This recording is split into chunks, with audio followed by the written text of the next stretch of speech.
This is the Better Life podcast with Brandon Turner, here with my co-host, Mr. Cam Cathcart. Cam Cathcart, man. What's up, dude? Not much, man. How you doing? I'm good, man. I just adopted a dog from a blacksmith, yeah. As soon as I brought him home, he made a bolt for the door. 6 out of 10. 6 out of 10, I'll take it. Did you know that I was once kidnapped by mimes? You were? Yeah, they did unspeakable things to me. Dude, I'll give that an 8. I'll give that an 8 out of 10. That was pretty good. Oh, what's been new, man? Dude, not much. Just living life, you know? I painted my back wall. I don't know if you noticed that. I did notice that. I love it. Yeah. I saw a picture of you on Instagram painting that. You mean my back wall? That's not your back wall. It actually looks better black. It looks better with the black color. That's pretty sweet. Good job. Well, man, speaking of a good job, you know who did a good job? Our guest today, Nick Huber. Dude, it's incredible. So good. Hey, if you guys want to become a millionaire and you want to do it in the non-flashy, I'm going to charge you $100,000 to teach you how to become a millionaire sort of way, just real, here's actually how you do it. That's what today's episode's about, how to grow an actual, what Nick calls a sweaty startup. Just the work. That's so good. Dude, and I feel like there was something that he said that stuck out to me where he was just talking about how does somebody become a millionaire as quickly as possible? And I've always been like real estate. And he said, no, real estate's the long-term wealth, but you have to have something that is a product or an active business that you're pursuing. And he said in those companies, you can go to a millionaire in 6 months to a year. Yeah. Unless he did that one thing we'll get to, you guys can listen for it. Unless you know a certain type of person, then real estate should be your first shot. Mm-hmm. I thought that was a super interesting way of looking at it. I'd never thought of it that way. So that's one thing we talk about today. We talk about virtual assistants, not just assistants, virtual team members, growing an entire team of individuals for a fraction of the price because you have an international employee base, which is pretty awesome. We talk about how to make people really, really angry on Twitter or X. Yeah. And then we have a great conversation about raising children and being a good husband and what that looks like as an entrepreneur and a lot more. All right. Well, with that said, time to get into the show. Quick plug first, just in case you have not yet got your ticket for the REI Summit. It's going to be amazing. It's going to be in Austin the 1st through 3rd of June. I want you there. I'm going to be there. Cam's going to be there. It's going to be amazing. Go to reisummit2025.com and come join 1,000 other real estate obsessed people who want to grow while also being good just people, right? How do you build wealth without losing your soul? You come to the REI Summit. Yes. So I'll see y'all there. Nick Huber, welcome to the podcast, man. So good to have you. Brandon, Cam, thank you all. Your mission is pretty man. awesome. All right. So I've been following you online forever, and I know a bit about your story, which we'll get into later. But I want to start with a big question that I think a lot of people struggle with. They want to get that financial freedom, get out of a job, whatever. And they listen to me for real estate advice maybe, or they listen to other people for business advice or real estate. What would you advise for somebody who was going from basically nothing? They want to get financial freedom and as fast as possible. What would you tell them? As fast as possible, entrepreneurship is really the only way to get wealthy. So something on the side, in my opinion, it's a mindset shift, and you got to have that perfect balance between confidence. I had unrealistic confidence when I was a young entrepreneur, and then that humility on the other side that'll, keep you listening to people around you and changing your mind. Do you have a specific industry you'd stay away from, you'd go into? Is there any tactical advice there? Man, yeah, I think business is really funny because you don't get style points. There's no, it's not a Olympic gymnastics routine. It's not a David Goggins workout. You can get paid really well to do simple things over and over again. So I stay away from all the sexy stuff that everybody loves because there's a lot of competition there. It's generally harder. I pretty firmly believe, and very few people agree with me, that if you want to change the world and you want to do something new and you want to start a business that nobody's ever done before, you better be rich already or have very wealthy parents. Other than that, you need to do something boring that's been done. Oh, can you expand on that? Yeah, look, you walking around the street and you see somebody random and you say, hey, what is entrepreneurship? Who's an entrepreneur? What does it mean to you? They're going to point to Silicon Valley and Steve Jobs and Elon Musk and Shark Tank and new ideas and venture capital. When I walk around the world and look at people who do whatever they want, whenever they want, people at my country club who play golf on Tuesdays, people who get on their private jets here in Athens and fly down to Hilton Head, like the people in my life who I actually see as wealthy, not the people on TV, not the stories we read about, dude, they all did boring things. None of them tried to change the world. None of them raised venture capital. Yeah. So good, man. All right. Well, let's go to your story a little bit. So I know you. I mean, I've been following you online a bit. We've never actually, hung out in person yet. We will. So I know you as a, real estate guy. I know you. That's part of what you do and part of your story. And I want to get into that today. I know you do some self-storage, but I also know you buy and build businesses as well. I know you as one of the more controversial people that I follow on Twitter, who gets a lot of love and a lot of hate, and I'm all there for it. I love that. Yeah, I know you got started early in college. So let's go back. So if that's who you are today, who was Nick Huber and how'd you get into this world? I was not somebody who considered myself an entrepreneur. I was running around college doing what everybody else was doing. I was trying to find a girl. I was trying to make friends. I was trying to, do well in sports. But an opportunity came along. I started that first moving and storage business because I had 2 apartments, put somebody's stuff in one of them and started driving around cars and picking up people's stuff and storing it over the summer. Over the next 5 years, that became a business that, did $2 million a year at its peak, only made a couple $100,000 a year in profit. But man, we learned a ton because we had 12 states, 25 colleges picking up and delivering boxes, 300 part-time employees driving box trucks around major cities. It was a total nightmare. And 2015 came along and we're like, man, we got to get out of this moving business. We got a little bit of cash on the side. And I'm skipping ahead now, but that's when we built our first self-storage facility and kind of never looked back. Dude, that's awesome. Hey, real quick, I know it's Cam. I know you got one too. I just want to acknowledge something. I love, Nick, that you just said we did a few $1 million. Only a couple $100,000 of that was profit, because every entrepreneur I ever meet never says the profit number, right? Everyone loves to talk about the revenue number. Oh yeah, technically I was 24 years old, a multi-million-dollar entrepreneur. Yeah, exactly. But I didn't get guacamole at Chipotle though. Yeah. Oh no, don't do that. I knew a guy one time who did millions of dollars a year in selling like playground equipment online, like really expensive stuff, like $10,000 stuff. But he would spend everything, like he has zero profit, but he made sold millions of dollars. He just did it for the credit card points. That's all he wanted it for, was credit card points. But he had a multi-million-dollar business that he could brag about, but it's funny. He made no money. There was somebody on Twitter bragging about credit card points and how flying miles is funny. And I think Naval commented and said, "Didn't you sell a company?" Yes, I saw that. I saw that. But dude, so I've been following you on Twitter for a while. And so you started your business. And I think this is really, really great. Like with chalk on a sidewalk. Is that, can you talk about that for a little bit? Because I think that's amazing. You guys bootstrapped it. We had our first $2 million year of revenue. And I think in the early days, before we added some overhead, we cleared almost $500,000 maybe in profit. This is 2016. Our only marketing was, we knew exactly where our customers were. We knew where they walked. On Cornell's campus, there's one bridge that you walk across. All the freshmen walk across this one bridge to every single class. So I got up at 7:40 and started writing chalk ads, very simple chalk ads that said, "Need storage? StorageSquad.com, free boxes, free tape, free pickup, free delivery."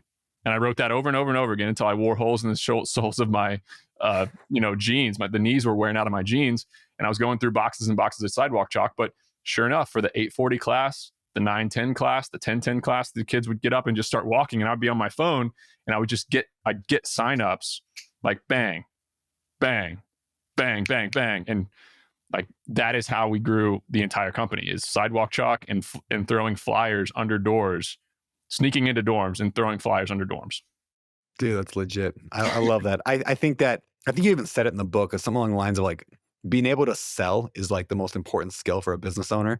Like if you can't get your, market and sell your product, like you can't get there. And most people, I feel like, anyway, and this is my own industry specific thing with education products, but like most people don't know how to market outside of like, oh, just put up a Facebook ad and hope that you get something. Or in the real estate world, they don't know how to market outside of put an ad on Zillow and hope you get something, or on Craigslist or now Facebook marketplace. It's like, that skill is so difficult to learn. Do you feel like that is innate? Did you learn creative marketing and sales, or how did that work? Yeah, so I was at a mentor of mine in college. I was a junior. It was a couple weeks after the first startup. I was excited. I said, okay, I'm an entrepreneur now. I need to meet with all the entrepreneurs. I sit down at coffee with this guy, and he's like, "Nick, do you like sales?" And something was off. I was like, I know I should say yes, but I was honest with him. I was like, oh no, I hate sales. I want to be the operator, the visionary. I picture myself like on the whiteboard, just making decisions. And he goes, okay, well, this might be a short breakfast because what I'm about to say might piss you off, But if you don't like sales, you need to go get a job. Mm. And I'm like, whoa, what? Hold on. What do you mean? And he goes, like, if you are an entrepreneur, if you want to be an entrepreneur, not only are you selling your customers, but you're selling your employees on trusting you because you have nothing. You're selling your vendors on like selling to you. You're selling the real estate owners on leasing a warehouse to you. You're selling you're just nonstop sales all the time. And then when I actually zoom out and look at life, man, I'm selling my freaking 5-year-old to get in the car in the morning to like go to school. Life is sales. And as an entrepreneur, you are selling yourself all the time. Very uncomfortable conversations, negotiations, trying to get people to do what you need them to do and get them to want to do it. And so that shook me to my core when I was 21 years old.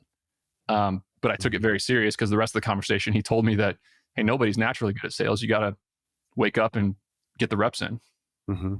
And is that how you grew as a salesperson? Because now you own, hundreds of millions of dollars worth of real estate and businesses, and it is the way that you grew in sales, just getting out there and putting in the reps. Yeah. Get told no a bunch of times. Mm-hmm. You guys know this. You guys know this game. Like raising money for that first deal as a 26-year-old, I needed to raise $500,000 to build a storage facility. I sat down at 100 people's kitchen tables. I didn't know that I was kind of sitting at the wrong tables with the people who didn't have money, but I sure as hell took my licks. I had people laugh at me. I had people tell me that, 2015, we're at the top of the, where real estate's been on a 3-year bull run. We're at the top of the cycle. Yep. I went to see 10 banks, and the last bank, Tompkins Trust Company in upstate New York, gave me the loan for that deal. I write the loan officer on the anniversary every year, and I'm like, hey, Jason, thanks for taking that bet on me. But yeah, man, like take licks, mm-hmm. show up with confidence, and like people think like decision making and sales are very similar. People think that you can read a book or listen to a podcast and get good at it. Now, if you want to put on muscle, you don't like study Arnold Schwarzenegger and take a bunch of supplements and like watch YouTube videos and build your workout plan. No, you go to the damn gym. Yeah. That's so good, man. Hey, I want to dig into the self-storage stuff, why you got into that, where you grew it to, what it's at today. Before we get there, one thing we do on the show is we dedicate all the profits from the podcast towards charities of the guest choosing. So where are we sending the money from today's show, from all the ads from today's show? Where are we sending it and why? Yeah, my favorite charity is here in Athens, Georgia. It's called Extra Special People. They take 300 people with disabilities in all ages and put them through summer camps, day camps. It's amazing. So my favorite place. That's awesome, man. Why does that affect you? Why do you care? We have some friends with kids with special needs, and I think it's a blessing in one way because they're really awesome people, and you have them in your house for their whole lives. But it's also a real struggle, and these families need some support. So I'm really passionate about it. Very cool, man. Yeah, I worked my way through college working group homes for developmentally disabled adults. It is so good. It is so amazing for the high schoolers and college kids that work there as well. Yeah, so good. All right, man. All right, so picture this. I just signed a lease with a tenant. They seemed great on paper. Then a few months in, everything kind of started going sideways. Suddenly, they're missing rent deadlines. There's a broken window. The neighbors are complaining about them. I realized I'd put someone in my rental property without properly screening them, and now I was living a landlord's nightmare. But lucky for you, you don't have to make the same mistakes as I made early on because you have the luxury of using TurboTenant. So if you're managing any rental properties right now, and you're still trying to vet tenants and collect rent and keep track of work orders and market all your vacancies, look, TurboTenant is going to be your best friend. It's an app that allows you to do all of that and so much more, all in the same platform. Plus, it's like stupid cheap, like seriously less than your Netflix subscription. I don't even know why it's so cheap. And if you want it even cheaper, I got a discount for you. Just go to turbotenant.com/betterlife and use code Brandon10 for 10% off. Or go to my Instagram and DM me the word toolbox, and I'll send you a link to a bunch of cool free tools that they have, like the rent estimator, financial freedom calculator, and more. All right, we're back. Let's talk about self-storage. So why originally, even like in college, the self-storage business, where'd that idea even come from? Yep. So I was in a really hard business. My partner and I were looking down saying, damn, we are literally paying college kids minimum wage to drive box trucks around cities. We're moving stuff. We're dropping stuff. It's getting broken. Warehouses are flooding. People are ripping tops off trucks on Sturo Drive in Boston. Like, it was crazy. We're like, there's got to be an easier way. So we analyzed our competition, looked out there and said, hey, where do we see some not really spectacular people making phenomenal money? Frankly, where are the dumb people getting rich? And it didn't take long for us to stumble on self-storage. We had storage in our name. even though we had nothing to do with real estate. We had never leased a storage unit, but we thought just because we had Storage Squad in our name, we might be able to convince some bankers and investors to give us some money to go do that first deal. Yeah, that's wild. Do you still do self-storage then, right? You got quite a portfolio. 63 properties. We have about 50 people managing it. We've raised, I think we're 45, 50 million we've raised. We bought about 120 million of self-storage. Wild. Most of it in 2021, which was a good time to buy. Refinancing all those loans in the last year has been a little stressful, but you know, it's been a little stressful. Yeah, a little bit. All right, man. So let's talk about building that. Like, what does that look like? Why? Let me even go back more basic. Like, what's the appeal to self-storage? Like, why should people consider that? Should they still consider it? Maybe we saw a bunch of operators in 2015, 14 who didn't answer the phone on the weekends. They were sitting in an office at their storage property. Their units were full. Their units were underpriced. And we generally thought, hey, like, this isn't rocket science. We can run a moving operation while we are in Boston. We can run that in Philadelphia. We can sure as hell run a self-storage facility with 200 doors where people, visit their unit once a quarter on average. So then we started running the numbers. We started looking into the business, and the smart thing to do back in 2015 would have been to buy some existing properties because they were still very affordable. Like, damn, I wish I would have started buying self-storage properties in 2015. But we are crazy and full of energy and had that confidence. And we decided to go build one from the ground up. We got a property under contract for $250,000. We raised $500,000, put in about $200K of our own cash, borrowed $2.2 million from the bank, and built a storage facility for $2.9 million all in. It was a really stressful construction project. I had to go back and ask everybody for more money, but we got the doors open and started leasing units, and we realized, holy cow, this is a spectacular business. This is really cool. I'm curious, how does the guy without a lot of experience at a young age go and raise $500,000? What was that process like? Yeah, I built a cash flow model. I built a marketing plan. I had a piece of land that I acted like I had under contract in a city. I'm not really that proud of this, but I sent it to Public Storage and Life Storage and Extra Space Storage and had them give me pro formas on it so that I could see how they think about storage. I took meetings as if I was a big time real estate developer and we're thinking about hiring them to manage our property. So dude, that's brilliant. The scrappy way, I guess.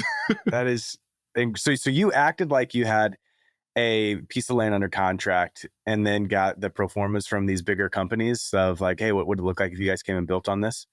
And frankly, we were looking at the land. Like, it wasn't a full, charade, but like, we had, hey, we want to build this property outside of Nashville. We're looking at this piece of land. Extra Space management team, like, pitch us on, doing that. And they're like, oh, we won't even pitch. We'll pitch you on building it for you. Like, here's how we would budget it. Here's how, we would do lease up. Here's how much marketing we would spend. Here's how our cash flow models look. I didn't know how to discount, street rates to, unit occupancy to economic occupancy, but I learned real fast looking at those models. Dude, that's brilliant. So I'm a single family guy, and I had done, I don't know, 10 wholesale deals back. This was in 2020. So I'm newer to real estate. And I realized there's a hedge fund that was buying a ton in St. Louis. There's a hedge fund in New York and in Arizona, and they're buying just like crazy. And so I found out who their acquisition manager was for both of those companies, and actually went out to meet with them. And I acted like I was the biggest deal in St. Louis. Like, that all of the houses run through me. I was their guy. Sat down with them. They gave me their literally, it's like a 30-page booklet of here's exactly what we're looking for, our buy box, what we do buy, what we don't buy, how we make our offers. And then I just went and bought houses and wholesaled it to them. And I did become the biggest real estate guy in St. Louis because I acted like it to them. And it was, I think that there's so much to be said about acting like you're there before you already are, in a humble way, obviously, but it can change things. That's an amazing story. I mean, look, it's uncomfort, right? If you are willing to put yourself in uncomfortable situations, amazing things happen to you, which is sometimes acting like you're a lot bigger deal than you are. Yeah. So, all right, man. So you got this self-storage. Was that first deal, like that first one you built, did that turn out like the way you thought it would, better than it thought? Like, where'd you struggle? Where'd you succeed? So we built it on, we had a $1.7 million budget. It ended up costing us $2.4 million to build it. We bought the property across the street for $500,000. So we're all in for 2.9 million. We had about 55,000 rentable square feet. 2.5 years later, we refinanced it at a $7 million valuation and pulled out $2 million of tax-free money. Wow. Yeah. Dude. $1 million for my partner, and $1 million for me, and some to the investors. And that is life-changing for a guy who's 28 years old. Is that because you built it and so you got all the equity by building it? Did rents just go up a lot? Was it luck? Was it skill? How'd that happen? I think we picked a good market. It's in Ithaca, New York. There wasn't a whole lot of other competition. We're the only people who have built a lot of storage there since, really. Yeah, man. Like, I think we got lucky, honestly. Yeah. I mean, we operated it. We answered the phone. We kept it clean. Like, I rented the first 400 units myself. I was the customer service rep. If the phone rang at 1 a.m., I answered it. My wife was not thrilled about that, but I learned the business. So now most people looking at a guy like you or like me or Cam, really, I mean, like, they see us at like an influencer sort of position in life where we're talking about it, we're teaching this stuff. They would never expect that you were out there answering phones and showing units, just like they didn't expect me to be crawling under houses or Cam out there door knocking on a seller's house. But it's kind of how we all start, right?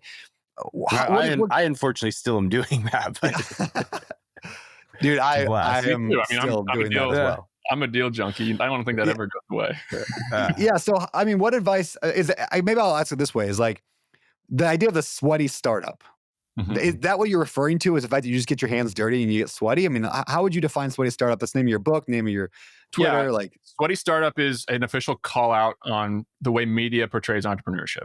The way media portrays entrepreneurship is the new idea, change the world, raise money, go to California type of business. Yeah. All the wealthiest people I know did the same thing other people did. They took the best pieces of different operators, they put them together, they innovated a little bit. Like, I love innovation, but I'm not trying to change a business model and flip it on its head. So like, we took the money from that first deal.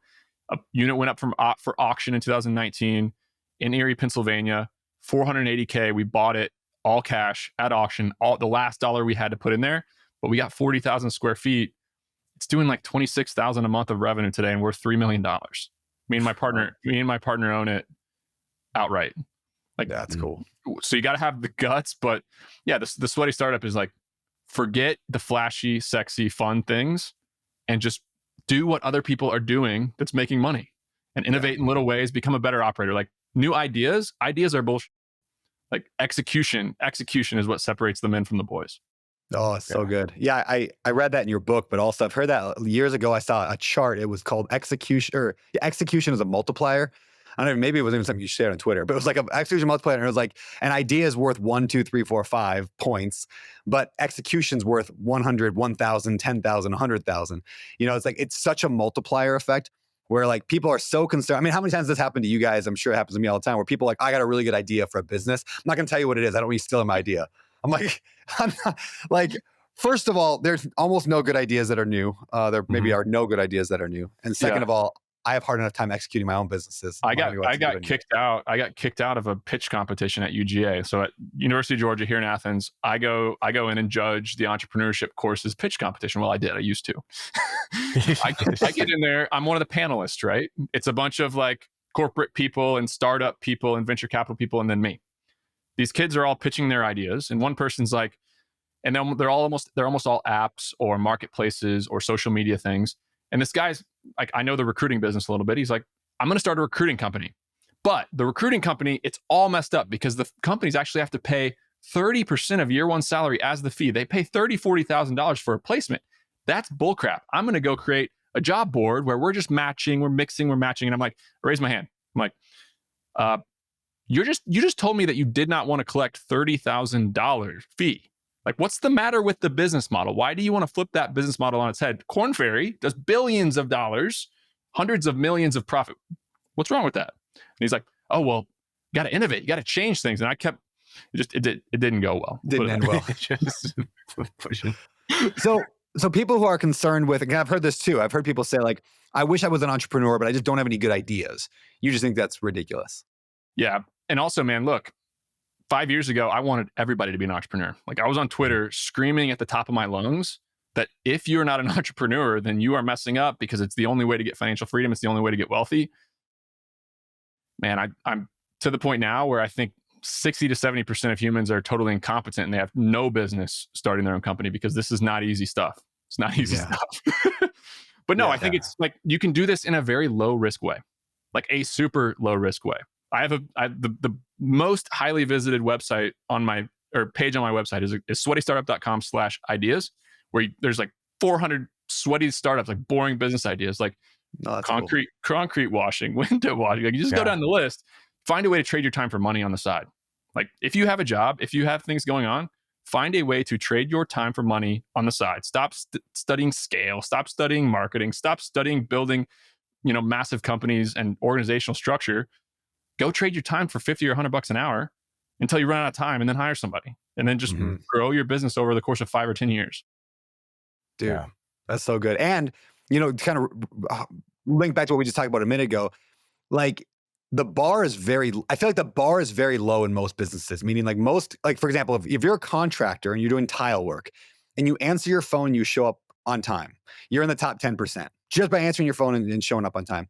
And if you're in any trade, any business, pretty much, if you answer your phone and show up on time, you don't have to have the fancy stuff and like the AI voice activated calling thing that schedules. Yeah, that's cool. You can dial in later on, but like just answer your phone, show up on time. And like every time you get instantly busy, in the top 10%. Every time you get busy, raise your prices. Yeah, exactly. You build a really, really good life that way. Really good life. Yeah, but it's way more sexy to talk about, hey, I went and raised $10 million. And then we have a runway and we got to be able to hit that runway. And then we don't, and we run out of money. We shut down, we try it again, maybe. And maybe they never recover from that. Versus like, would you generally then advise don't raise money in the beginning? Because I know you've raised money as well. So where does the money raising come in? When should somebody go out and do that? The more fun capital raising. I think raising money in a traditional private equity way is not an unheard of new business. And it's actually, private equity is the best business in the world, in my opinion, if you do it right. Mm-hmm. Raising money on an idea that is not proven, that you're going to need 2 or 3 years to get cash flow coming in, I hate it. I hate everything about it. Yeah. And so I've just from following you on Twitter, reading about you, you're a huge cash flow guy. You focus on cash flow way more than net worth. And so like even in your, how many businesses do you own right now? 3 main businesses. Three main businesses. There's a power law. Like I have 11 businesses, but the top 3 are like the ones that are clearly going to grow. It's Bolt Storage, Somewhere.com, the recruiting business, which I bought middle of last year, early last year. And then a company called RE Costseg, which does cost leg studies. You guys know that game. It's growing really fast. Dude, awesome. I want to talk about all 3 of those things, but Cam, keep going, Fiota. Yeah, well, I was just going to say, so like when you're underwriting those deals, when you're looking at them, I've got buddies that own companies that don't care at all about cash flow. They're just trying to get their revenue up, and they're looking for an exit at some point. Like, what are you looking for when you're looking at that? For storage, yeah, I'm looking to get a 6 to 8% cash on cash year one, and then grow from there with good management. That's what I'm looking for. And it's the 1% rule applies almost directly to storage. Someone's doing $10,000 a month, you can pay $1 million for it, and you can, if you're going to manage it pretty well, and it's not in a super high tax area, or you're not going to get 7 feet of snow every month, like it's going to do really well. Business, yeah, man. Like my whole game is to find good businesses, and my strategy is to hire people from all over the world to kind of lower costs so I can have more cash flow. Ooh, I want to talk about that as well. First, if somebody's trying to get cash flow, I'm curious your perspective on this. I'm a real estate guy, more than I'm a business guy, but I got both. I'm the same with you. If you had to choose for cash flow, like quit your job cash flow as soon as possible, real estate or small business?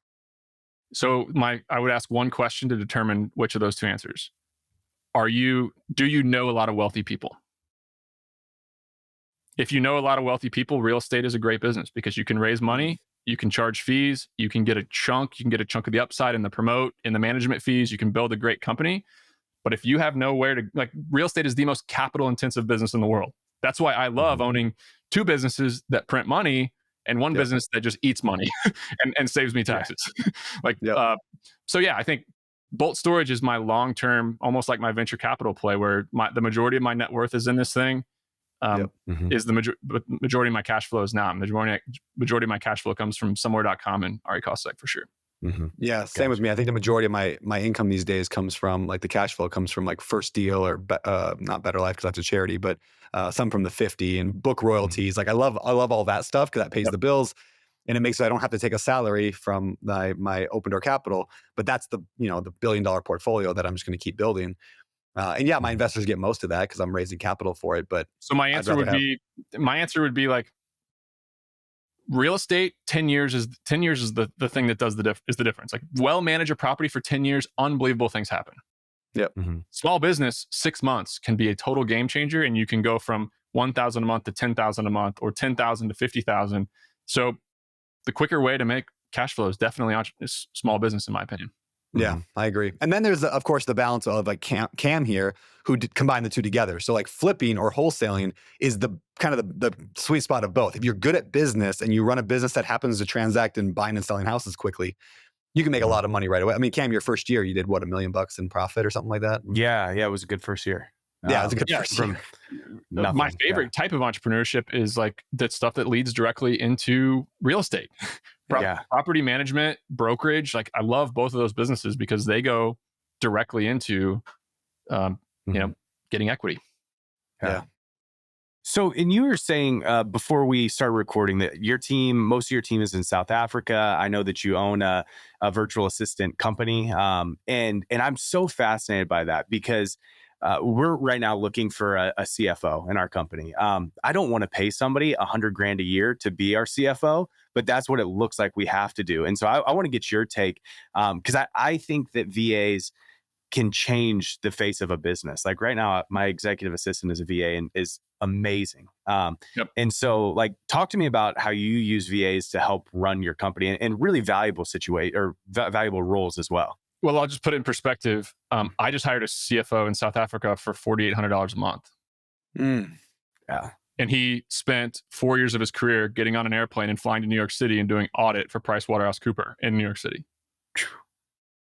So yeah, like, that's cheaper than what I'm looking at. Everybody thinks virtual assistant, but my head of sales, my chief revenue officer somewhere is South African. My full sales team, everybody except for my head of acquisition. Like if we go to my real estate company, I have a head of finance in America. He is an extension of me because he's running our private equity deals. He's saying yes or no. He's doing investor relations, but his right hand is in South Africa. His two analysts, one is in Egypt, two are in Colombia, South America. We have a head of acquisitions in America and 4 cold callers in South Africa. They have a smooth accent. It's very, very approachable. And then my management company is almost all based in Colombia.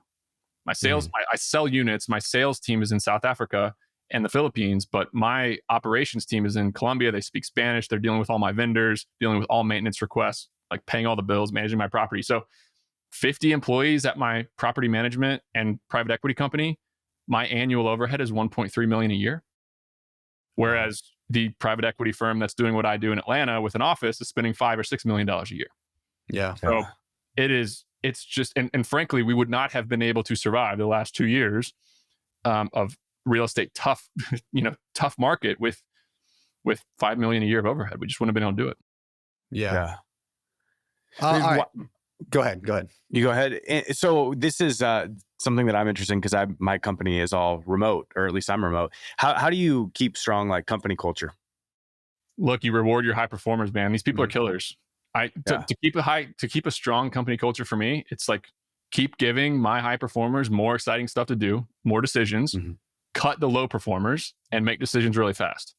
Like if you make decisions slow and you keep C players around, like you're going to watch your A players walk away. So like when it comes to company culture, you have an option: fire your C players or watch your A players walk away. So my high performers love that mentality because they don't have to work with incompetent people. At most companies you do. And I, as a boss and a leader, make decisions quickly to make their life and job easier. And frankly, we're just phenomenally ambitious. Like we're getting after it. We're doing a lot of fun things. So these guys are loving it, man. Why South Africa? Man, Johannesburg is like the New York City of the world. It's amazing. Like the culture there is unbelievable. There's British Afrikaans accent. It's not English as a second language is almost everywhere in the world, not South Africa. They speak English, as kids. So management talent, like there's some big companies there. They do a lot of remote work into London, Germany, even the United States. So I think for sales and finance and executive, like RevOps, like, HubSpot work, like building out acquisitions, like method, South Africa has been unbelievable, but there's strengths in any area, like a $750 analyst, $750 a month analyst who can work magic in Microsoft Excel in Cairo, Egypt, because an apartment is $50 a month in Cairo, Egypt.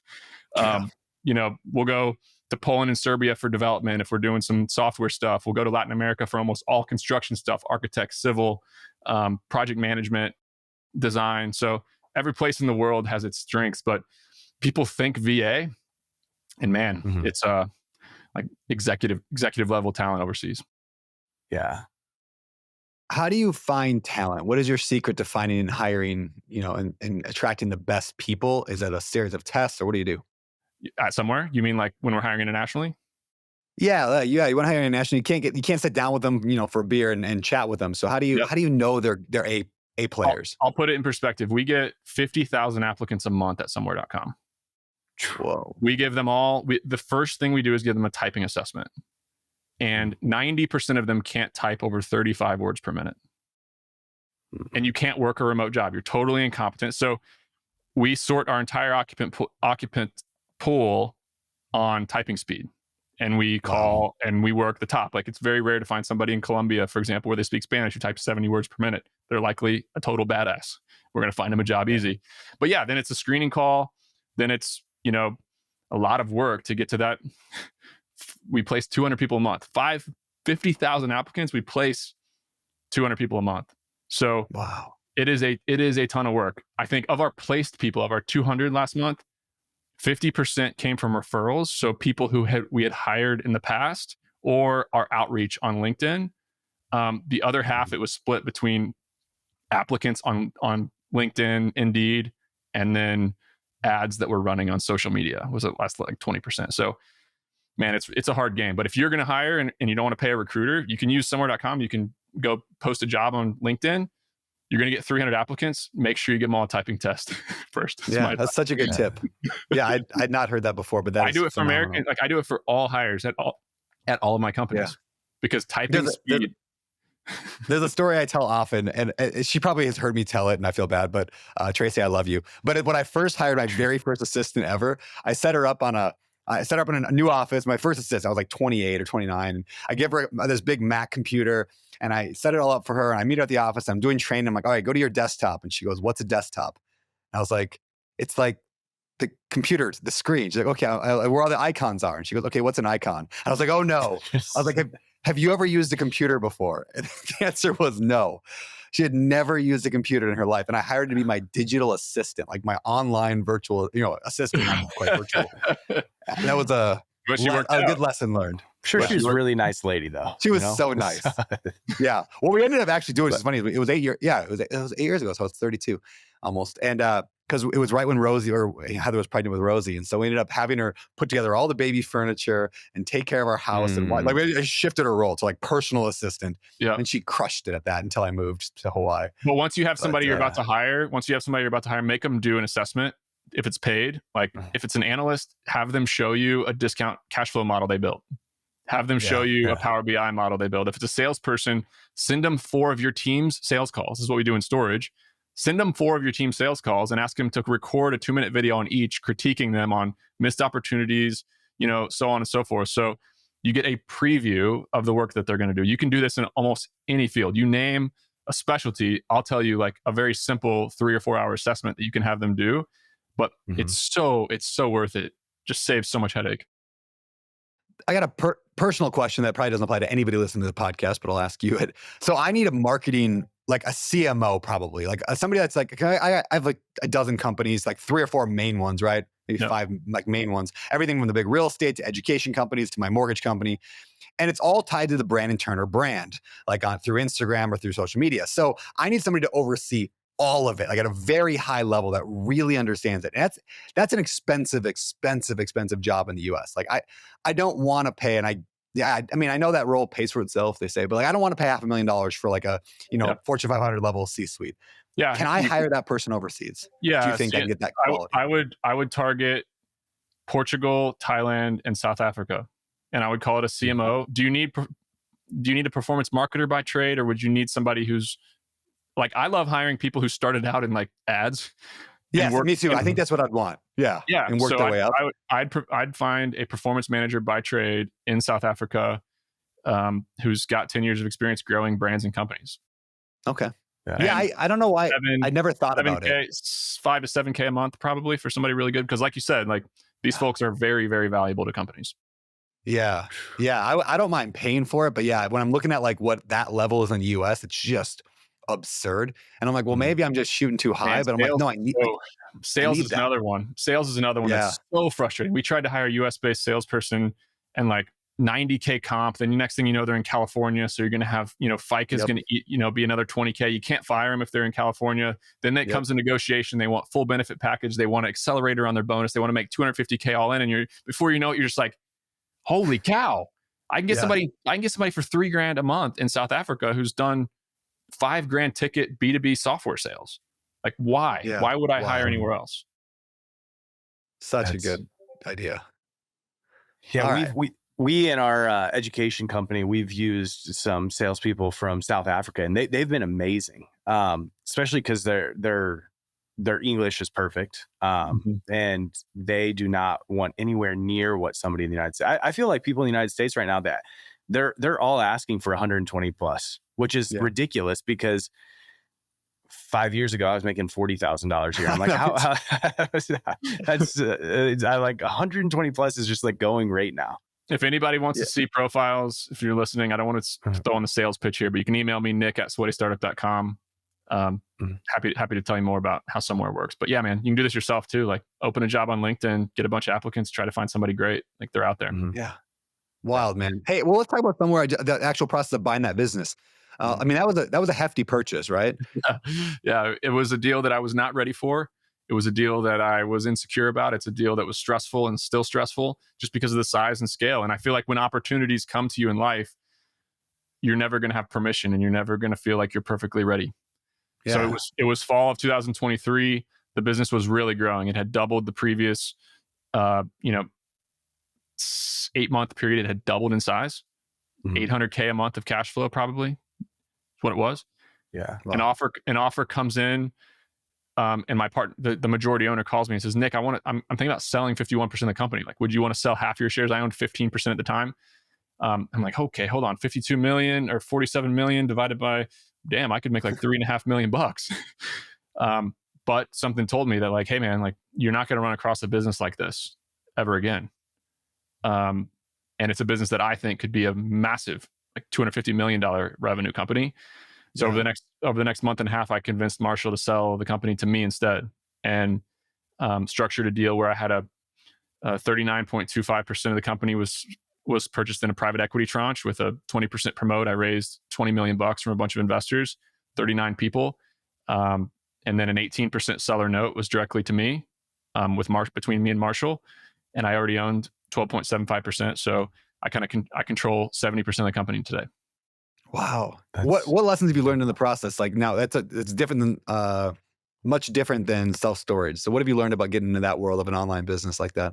Yeah, look, entrepreneurship, it's not freaking easy, man. There's stressful things. The company's grown. Revenue's up 40% since I acquired the company. Wow. So that can make a lot of things go easier, but there's a natural trial. We rebranded. So our SEO got demolished. We changed our name from Support Shepherd to somewhere.com. It's just now starting to really come back. We've rebuilt the sales team. We've rebuilt the recruiting team. We've rebuilt how we source and how we screen candidates. So yeah, when you raise $20 million from people and it's an operating company where revenue can be 1.6 million, and the next month it can be 1.25, and expenses are going to stay where they are, whole new ball game. I'll tell you that. Yeah. What was the difference between raising money? I've raised a lot of money for real estate deals. Was that the same process pretty much, or is it totally different? Like, what's the difference? The cash definitely calls the shots in business because there's more risk. Like, there's no tangible asset on the ground. There's no typical model on how things work. There's the 2 and 20 is the typical private equity carry model. I thought I could get fancy and get a higher promote than 20% because in my early storage deals, we were able to get a 35, 40, 50% promote on some really hefty deals. Like, guys, this is a home run. We're buying it at 5 times earnings. Why can't you give me a 30% promote? Turns out people with millions of dollars who buy companies understand that it's a risky game. Yeah. So yeah, I got it worked out so that if the business does grow, I think so far I've paid back my investors in a year 15% of the money that they gave me. But yeah, if it goes well, if the company really grows, I'll own about 38% of it is the end goal. Mm-hmm. Beautiful, man. That's fun. That's incredible. And so did you start that company with Marshall, or did you buy into that at some point? So Marshall started it a year in. I became a customer. I hired 3 Filipino reps. It changed my life. That was 2020, late 2020.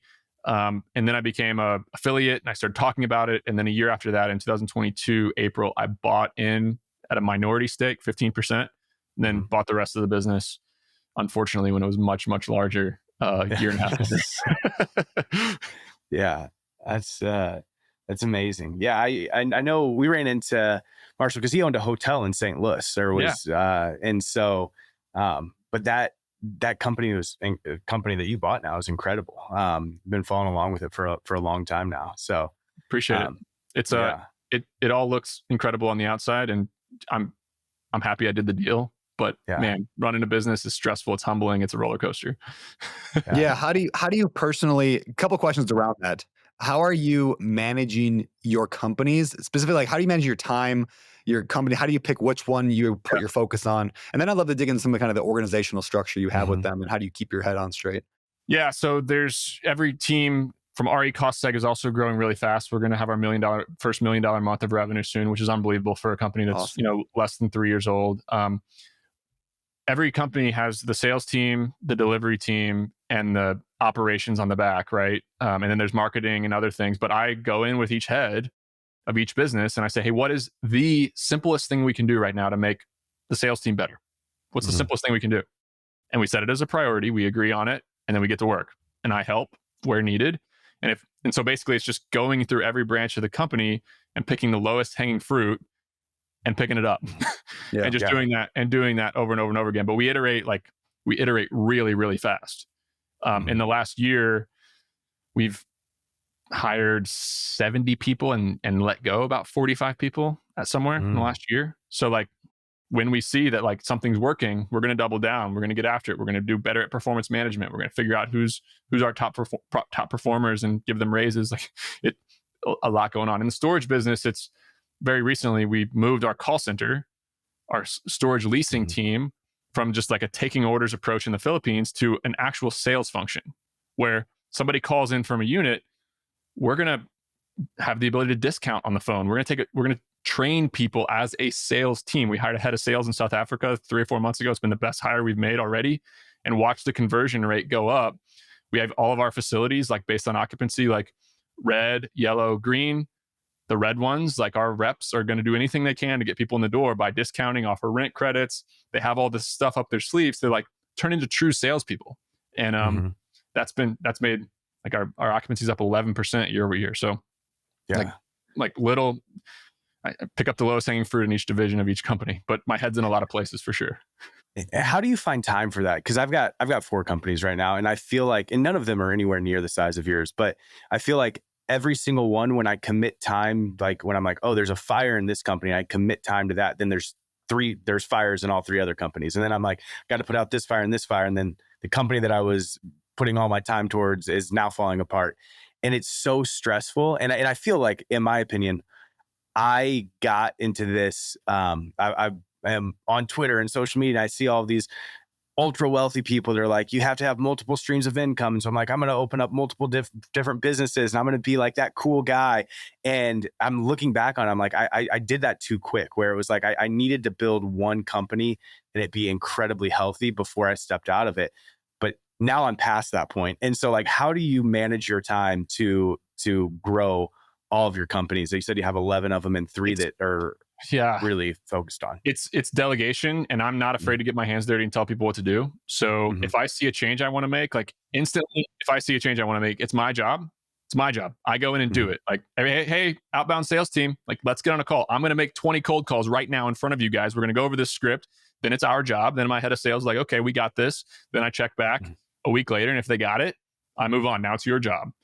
If they don't have it, like, okay, let's have another meeting. Like, let's do this again. Let's change something else. It's not working. So like when you hire internationally and you can find phenomenal talent for 3 to 5K a month, like it's easier and less stressful to build that team around me to take some stress off myself.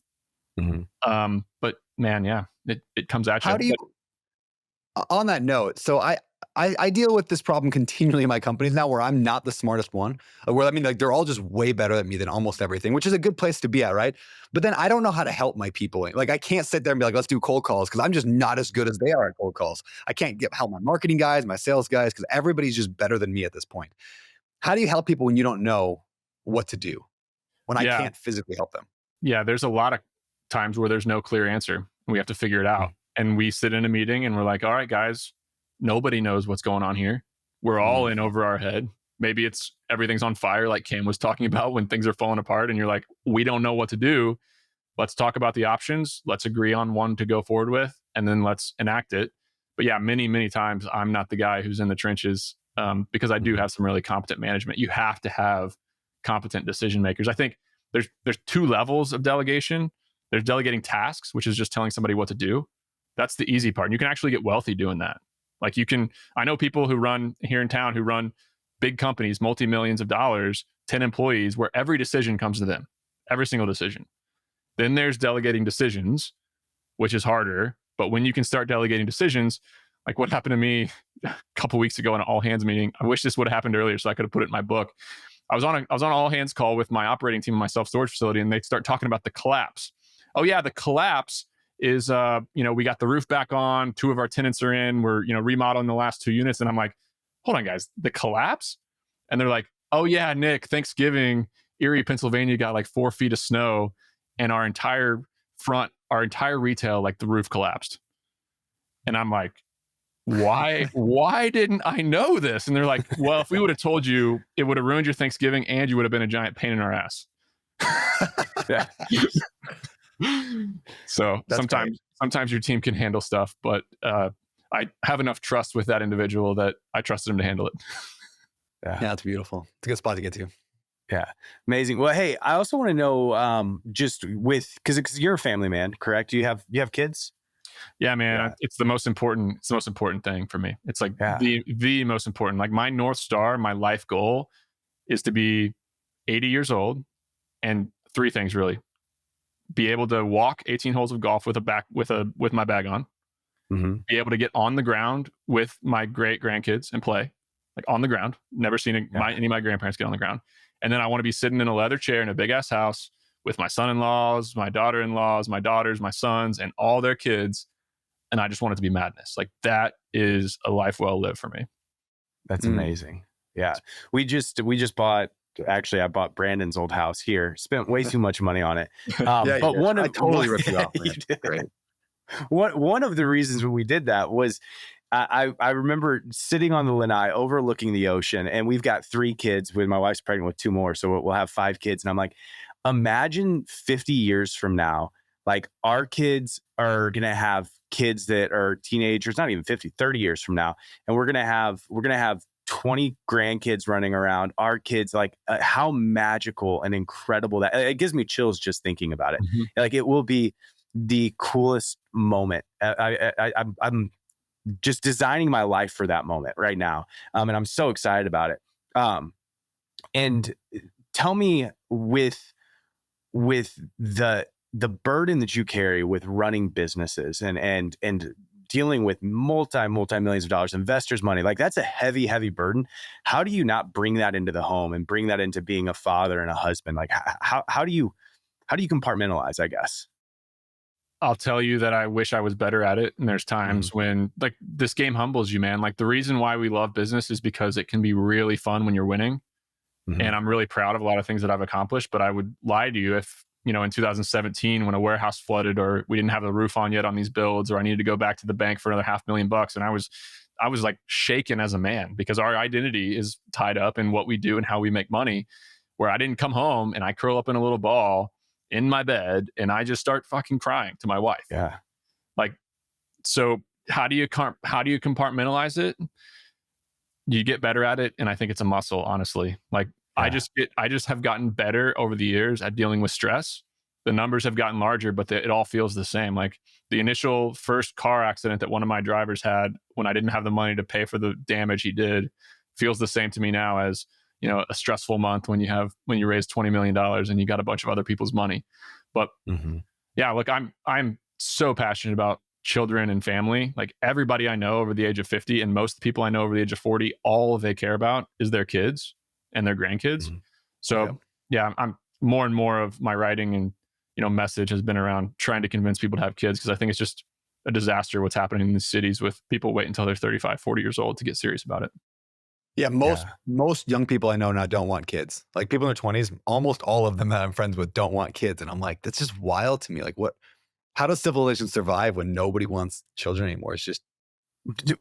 But also, you miss out on so much. And I know that there's going to be people that are listening to this that have decided they're not going to have kids, and they want to make a bunch of money. They want to travel, and that's fun for a night, for a month. But kids have been the most, it's given my life purpose, in every action purpose in my life. And it is,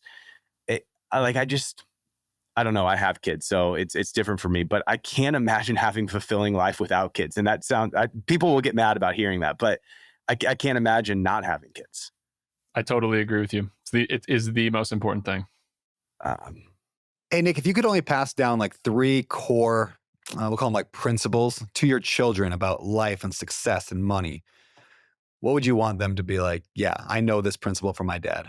Yeah, I would want them to have that irrational confidence as a young person in their career, because that got me so far. Like, I know a lot of people who make amazing money just simply because they're not insecure. So if I can raise them to be confident, like, I know a lot of really dumb people who make an absurd amount of money simply because they're not insecure and they don't care what people think.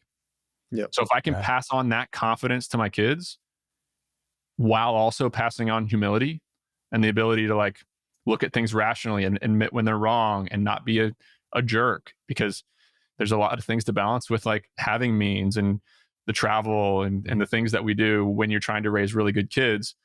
And then to change, they can change their mind often and kind of see the world logically.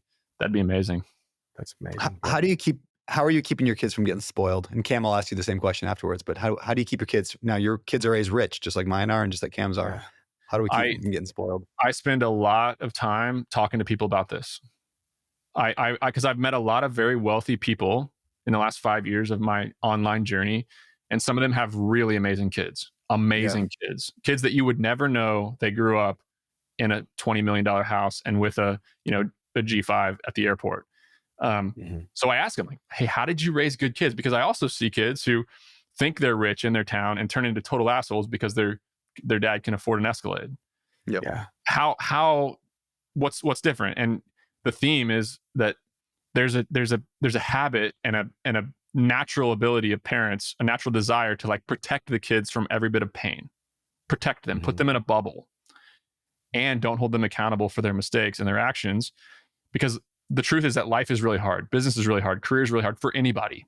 No matter how wealthy you are, you're going to get sick at the wrong time. Something's going to get messed up. You're going to have business stress. You're going to have relationship stress. Your physical body is going to fall apart over time. Life is really hard. If you can't struggle with grace and, like, build that muscle of dealing with hard things, then you're never going to hack it. So for me, it's like having my little 5-year-old and 7-year-old start to make some low consequence decisions.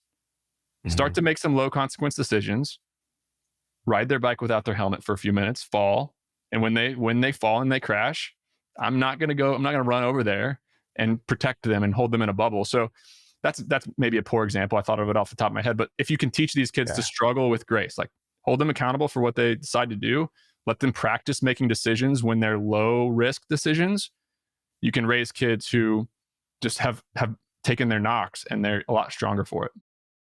Yeah, I love that. That's good. Yeah, I think with us, it kind of goes back to, like, extreme ownership as a parent, knowing that that I have a responsibility to raise my kids, not the school teachers, not nanny. It is my responsibility.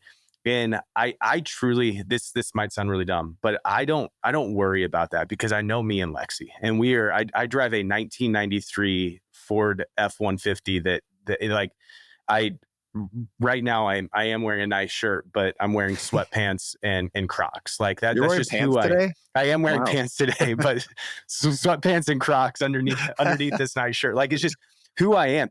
And I think that for me, it's just about quality time.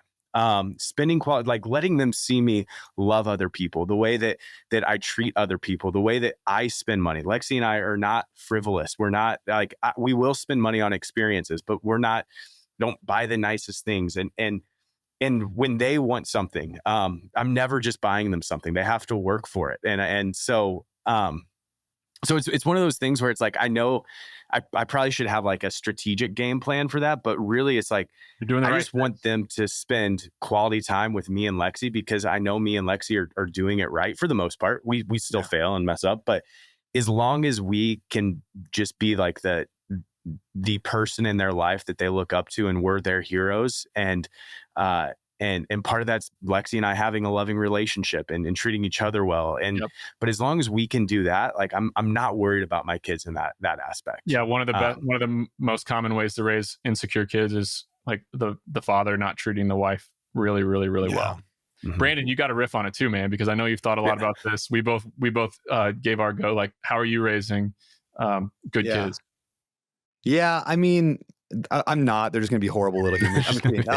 Yeah, no, I think I know this is going to sound just like mean, right? But I know, I don't swear on podcasts very much, but I know little kids who are raised by poor families, and I know little kids that were raised by rich families. And I do not see a common thread other than just the parents not being close to their kids. That's the only common thread is, are parents close to their kids? Are they raising them themselves, or are they just letting the iPad raise them? Or, back in the day, the TV raised them. So I think anytime you look at, spoiled kids, there are spoiled kids that are on welfare, and there's spoiled kids that have a, private jet. Spoiling is a heart issue and not a dollar amount issue. So I'm just trying to be like, just like you guys said, intentional about being with my kids, raising my kids, giving them rules, even though I don't want to, even though it'd be easier to not fight about the screen time and the iPad and the amount of time they're on it and knowing it's going to cause a meltdown. It's saying, I'm going to do the hard thing and now, so that they don't have to do the hard thing for the next 60 years of their life. I'm going to instill those boundaries and those rules and try to teach them the power of ownership. Plus, most of those things, the ownership, the how you treat one another, the empathy, the stuff that we want them to have, you can't teach that anything. It's caught, not taught, right? So they're going to catch it, just like you said, when you're honoring your wife and you're dating her purposefully. When I come home every day, like I immediately go, and I learned this from actually somebody on this podcast told me that. I've been doing it ever since. When I come home, the first thing I do is I go to Heather and give her a kiss, like hello, not the kids. Like I walk right by the kids and I give Heather a hug and kiss and say, I'm so glad to see you. Now I go to the kids because I want them to see what like true commitment and love is. Kids will be out of the house at some point. They'll be gone. They'll, hopefully come visit, but they'll be gone. But I'll be with Heather until I'm 100, until I die. And so like she's the most important thing in my life. And I want my kids to know that, so they treat their significant other someday the same way. Yeah. Right. And it goes back to that whole quote that money doesn't change who you are, it just reveals who you are. And so like, I think that there's a lot of terrible people that have gotten rich and they're going to raise really terrible kids.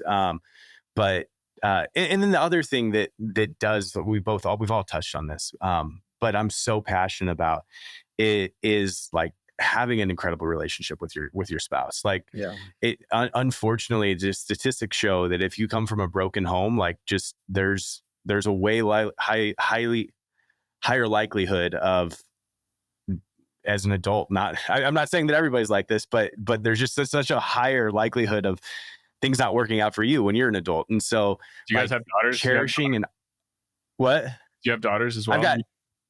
So I'll have four daughters and one boy. Yeah. Amazing. So right now it's 2 daughters and a boy. Yeah. Amazing. But every day I try to teach my daughter who she should pick in a husband by showing her how I treat my wife. Yeah. So good. Do you have boys, girls? I have 2 boys, 7 and 5, and then a 2-year-old girl.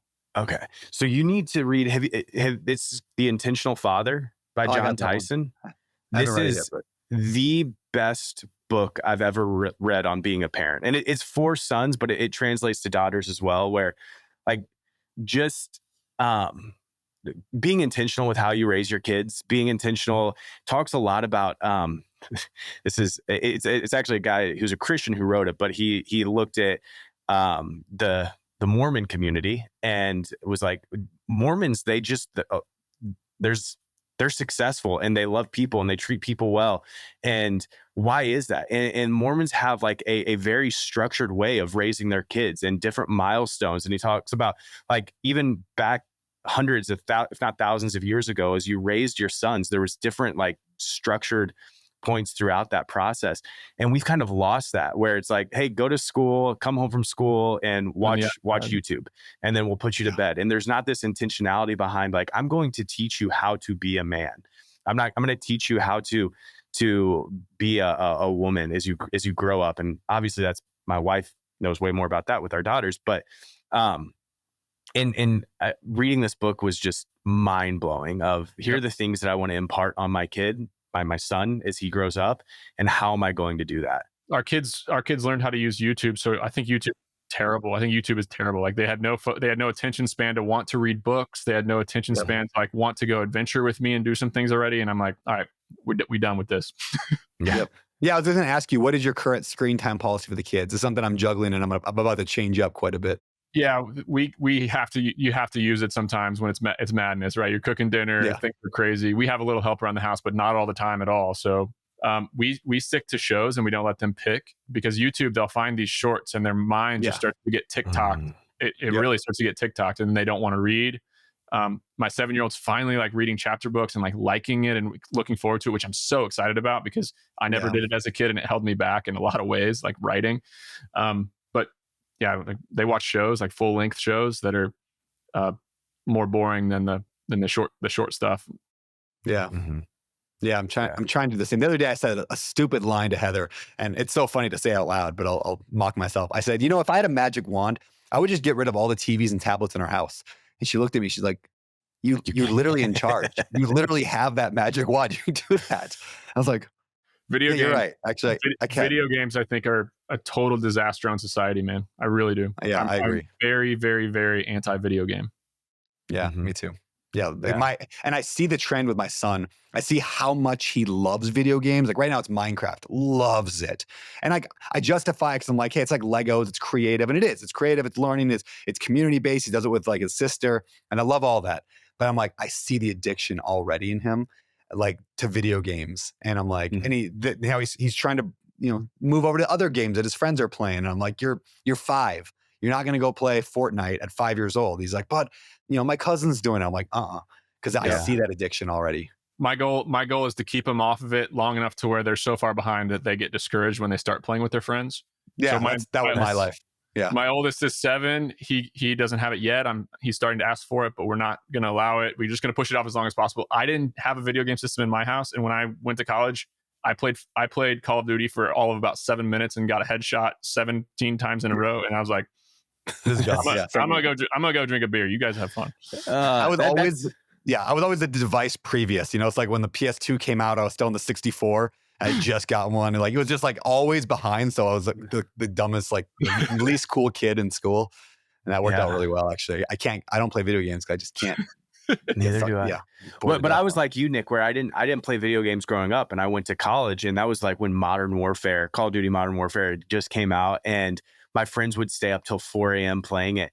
And I was so bad at it. It wasn't fun for me. So I just I've never played video games before in my life. Thank your dad for that. I mean, that's awesome.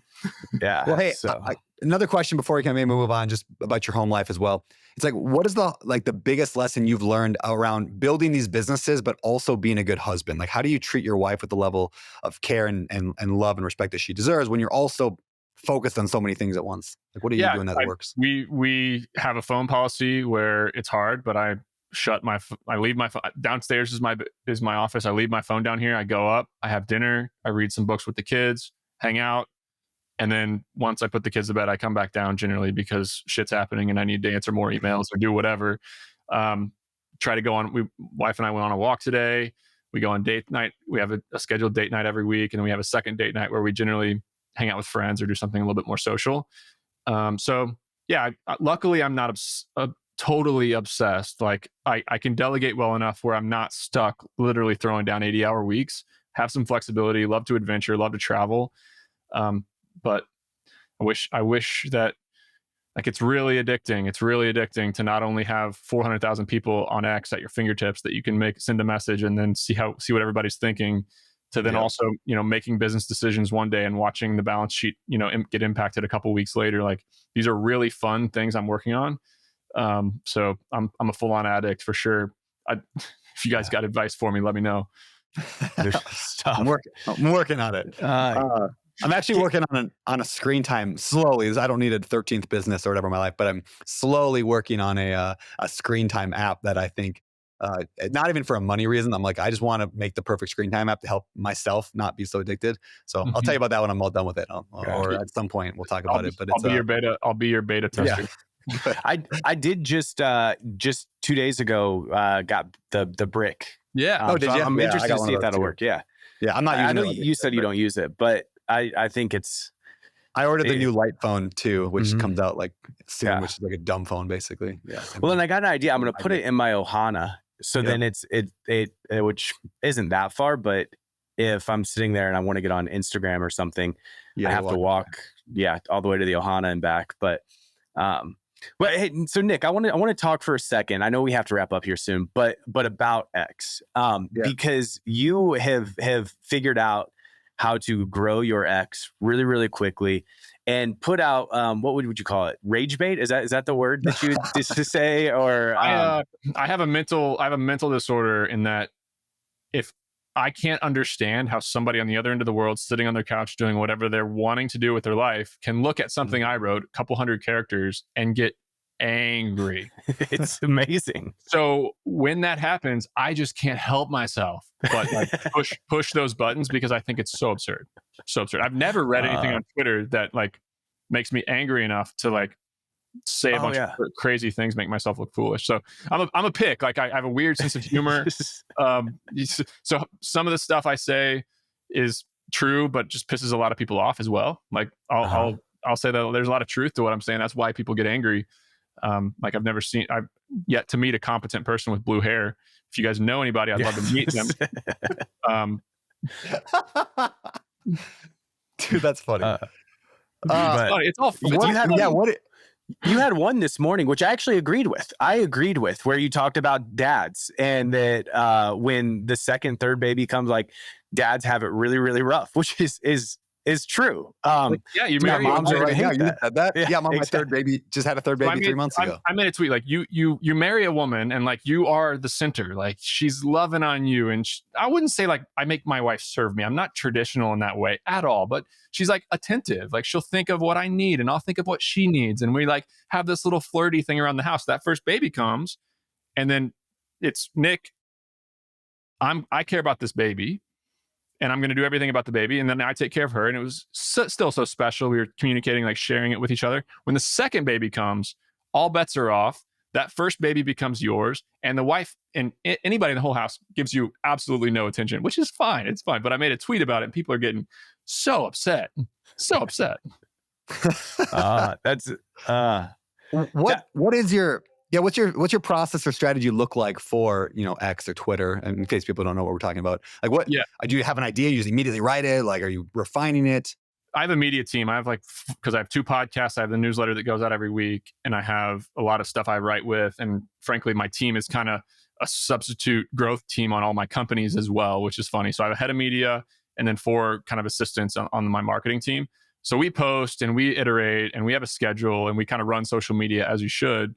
But yeah, I do a lot of messing around. Look, X is not the place to go to grow right now, unfortunately. Like the algorithm has changed. It's really hard to get followers there.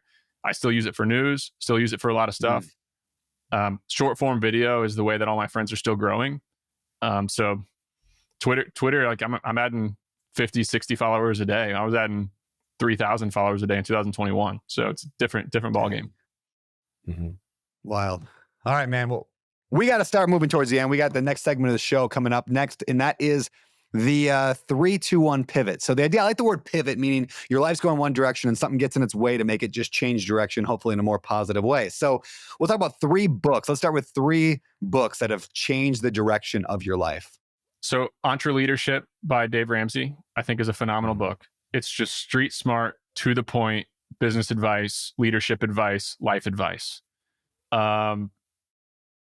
Never Split the Difference by Chris Voss is an amazing sales and negotiation book. Man, the third one, that's going to be a tough one. Can I come back to that? What's the second part? Sure. Once you think about it, is your subconscious Yes. doing it? The second question is 2 pivot people. Who are 2 people that have changed the direction of your life? Yeah, that mentor, his name's Dan Cohen, who sat me down and told me what entrepreneurship really was. I'm super, super thankful for him. He's the one who told me about sales and that it's life, and just told me a lot of other things I didn't want to hear at the time. And I'm glad he had the courage to try to break me and do that.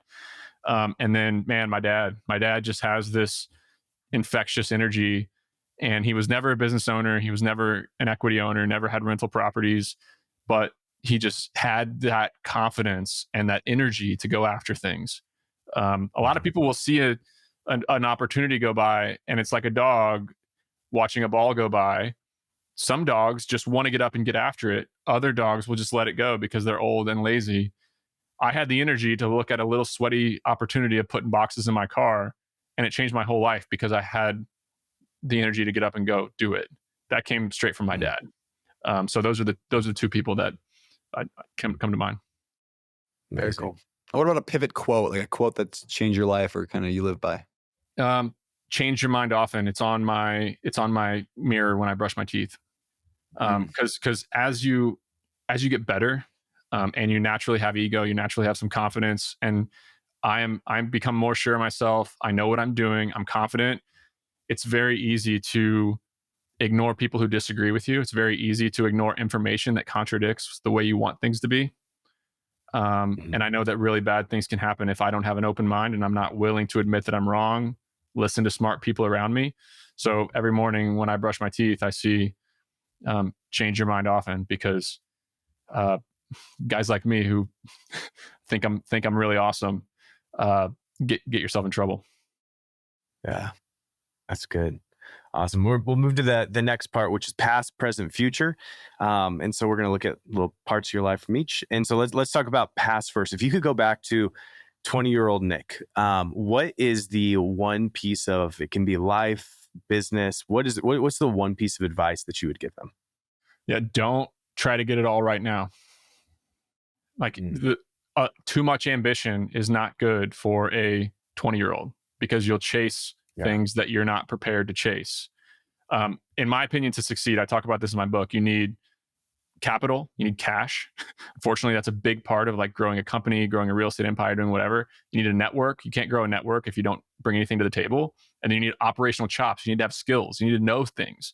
So the first couple career steps need to be about like gathering those, like do the hard work. I'm so lucky. I went into that sweaty startup and just grinded my nose against the iron to learn how to manage people, how to delegate, how to make decisions. I built a network. I accumulated a little bit of capital so that 5 years later, I was in a spot to build a storage facility. But if like, it would have been so easy for me to say, damn, 5 years, I ain't doing that. So I guess I'm just really blessed that I didn't think too big and didn't get caught up in the entrepreneur, circus. Yeah. That's good, man. What about like in the present? What's something you've done recently? It could be a habit, an action, a routine, a trip, something that's made your life a little better. I've gotten very serious about longevity.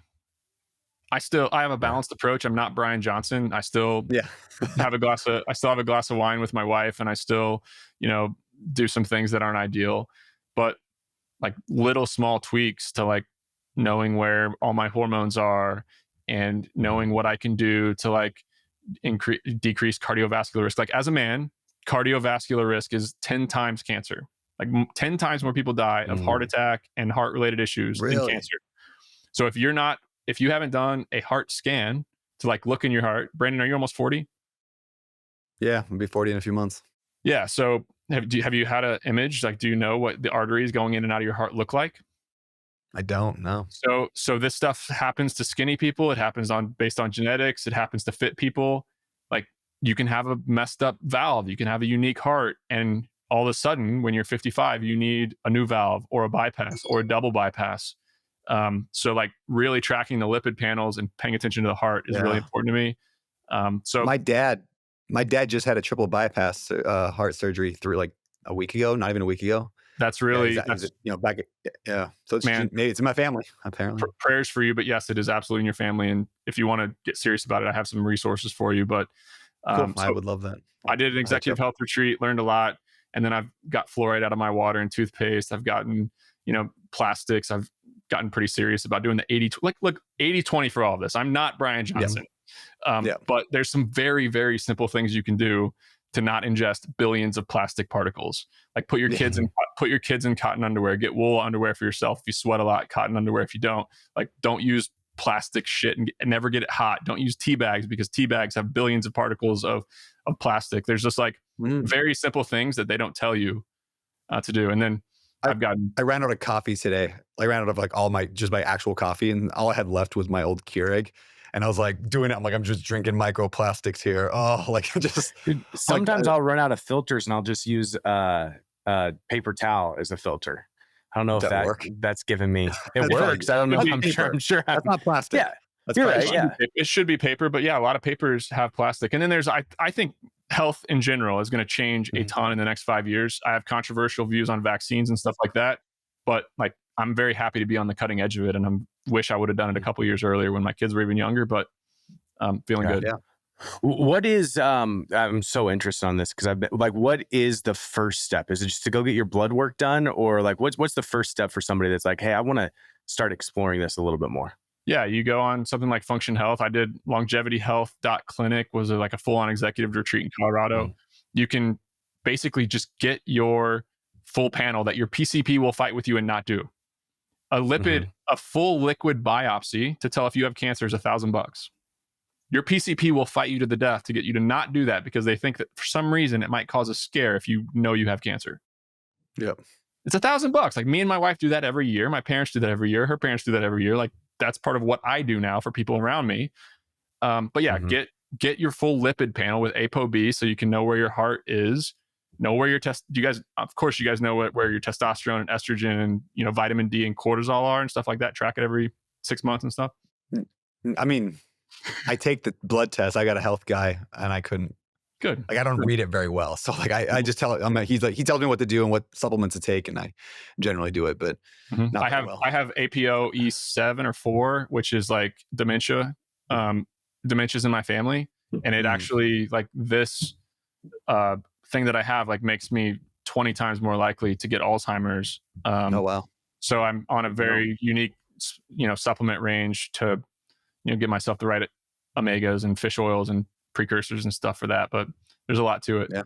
This is going to sound so stupid, but sometimes I would love to do that, but I also would get so much anxiety knowing that I might have dementia when I'm 80 years old. And I know that you're taking the steps to prevent that. Yeah, I thought that too, but walking around knowing that I don't have cancer right now and walking around knowing that I'm doing everything I could be doing, just gives me an unbelievable peace of mind, frankly.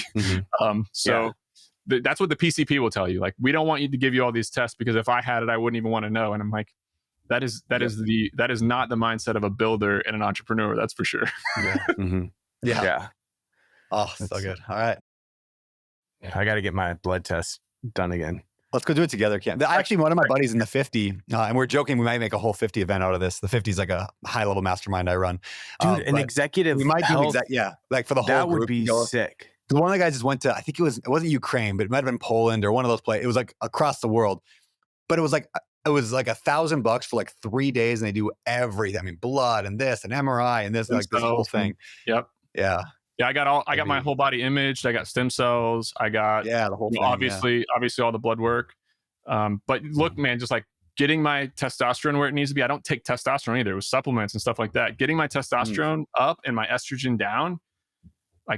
I was more stressed than ever the last year. Worked out less, ate shittier, and I did a second. What's that thing you lay on and it figures out your full body composition? Yeah, DEXA scan. Yeah. I gained 5 pounds of muscle and lost 2 pounds of fat in 1 year. Wow, that's awesome. Changing up. Incredible. All right. Last question for you.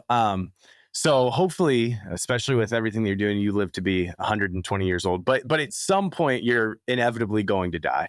And they're going to have your funeral. Your kids are going to be there, your grandkids, your friends, and they're going to be talking about Nick and this life that he lived and the legacy that he's leaving behind. And what would you want people to be saying at that? Man, that's a deep one. I think something I'm really proud of is I've had some very difficult conversations and very unfortunate situations with people who I've hired and worked with, friends, family. And something I'm like, one of the guys who stood up with me in my wedding, a couple of weeks after my wedding, I had to let him go from my company, and he cried in my arms because he didn't know how he was going to feed his family. Like that kind of stuff. Like, like as a businessman, like things happen that are very, very, very difficult. One thing I'm really proud of is that there isn't very many people out there. There isn't anybody that I can think of that would walk away and say, Nick treated me unfairly in those situations. Nick screwed me. So I would like to say, like somebody to say at my funeral, that I just did it the right way, that I treated people the right way. And that, yes, I optimized value for myself. And yes, I did well for myself, but like other people were better off because they knew me or met me or went along for the journey. I know that streak might not continue forever, but I'm pretty proud of that. Love cool, that. man. Well, let's start to wrap things up. First, did you think of a third book? Was your subconscious working on the right book? I just read The 5 Types of Wealth by Sahil Bloom. And he's coming on the podcast soon. Oh man, it's amazing. Like it just puts things in perspective. It's a business book, it's a leadership book, but it's also like, you guys are going to love him because he has spent so much time thinking about what makes a rewarding life and what's important and how much time you have left with people who matter to you. So that's cool. Yeah, it puts things in perspective. I'm like halfway through it right now. It's super good. So very cool. All right, man, let's wrap it up. What are you excited about? What's coming up in your life? I know one of the things, you got a book coming out, but what are you excited about? Tell us about it.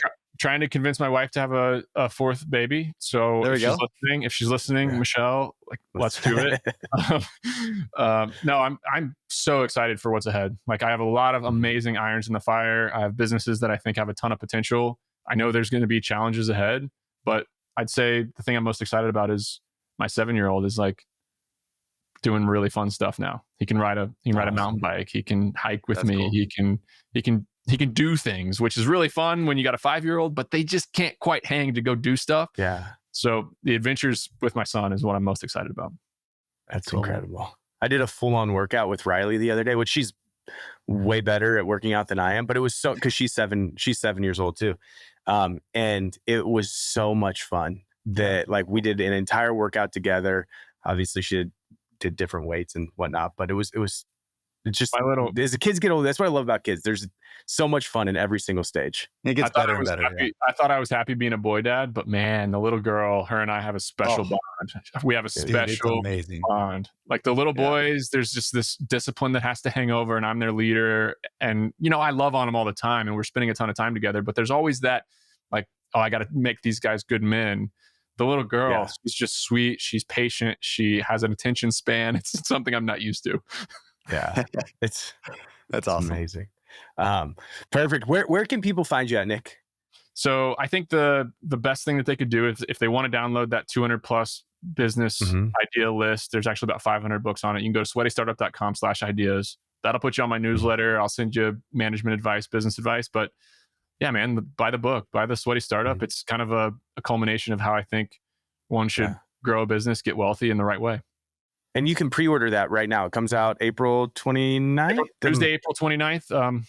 We'll get you all an Amazon link to put in the show notes. But yeah, I really appreciate it. Cool, man. Sweaty Startup, how to get rich doing boring things. Dude, I'm excited for you. It's very cool. All right, all. Got to get out of here. Thank you, Nick. You're amazing. Look forward to chatting in the future, and good luck on the book launch. And that, my friends, is the show. Thank you for tuning in. And hey, before you go, if you enjoyed this episode or if you just enjoy the show in general, please consider leaving us a rating and review wherever you listen to podcasts. We really do value your feedback, and we read the comments. We make future decisions about topics and guests and everything else. Plus, it helps us reach more people, and the more reviews we get, the more people hear it and watch the show and share it, and it's awesome. Last but not least, please head over to social media. Consider befriending me, following me, subscribing to all that stuff at Better Life and my personal page at Beardy Brandon, especially over on Instagram, YouTube, and really everywhere else. So thank you again for listening. I'm honored that you would bring me along on your journey toward building wealth through real estate investing without losing your soul. Now, this show is about living a better life, but if you want my opinion on what it takes to live the best life ever, just go to abetterlife.com/best life to hear some of my views on life and spirituality. I think you'll like it. abetterlife.com/best life. With that said, thanks for listening to the show. We'll see you next week.